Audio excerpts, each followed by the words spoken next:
జిల్లా కేంద్రంలోని శ్రీ అభయాంజనేయ స్వామి ఆలయంలో ప్రతి మంగళవారం సాయంత్రం సామూహిక హనుమాన్ చాలీసా పారాయణం నిర్వహిస్తున్నారు. ఈ కార్యక్రమంలో భక్తులు విశేష సంఖ్యలో పాల్గొంటున్నారు. విచ్చేసిన భక్తులకు తీర్థ ప్రసాద వితరణ చేశారు. హనుమాన్ నామస్మరణతో ఆలయమంతా మారుమోగింది.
अभयांजनेय स्वामी की, लता माता की, शंकर भगवान की।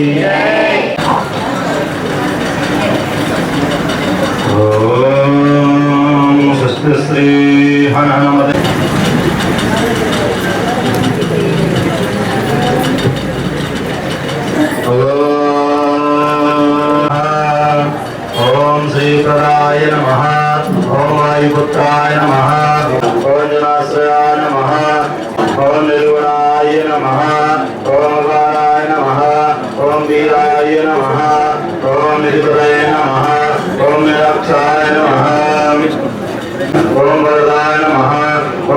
परब्रह्मणे नमः ॐ परस्मै नमः ॐ युक्तयुक्ताय नमः ॐ प्रसादाय नमः ॐ भगवते नमः ॐ विश्वहेतवे नमः ॐ निरामाय नमः ॐ अंजनासूनवे नमः ॐ हरिमग्राय नमः ॐ धराधराय नमः ॐ भूलोकाय नमः ॐ भुवलोकाय नमः ॐ नमः ॐ गाय नमः ॐ सिद्धाष्टय नमः ॐ रामेष्ठाय नमः ॐ फागुनप्रियाय नमः ॐ गोसुभदत्करी नमः ॐ रक्षोग्राय नमः ॐ पुंडरीकाक्षाय नमः ॐ शरणागतवत्सलाय नमः ॐ जानकी प्राणदात्रे नमः ओम सत्याय नमः ओम पीतवासवे नमः ओम दिवाकर सर्वप्रभाय नमः ओम देवदंडे नमः ओम भक्तवल्लभाय नमः ओम धत्वे नमः ओम शक्तिनेत्राय नमः ओम हनुमते नमो नमः अष्टोत्तर सत्पूजनं समर्पयामि तदापयामि कीर्तन राम राम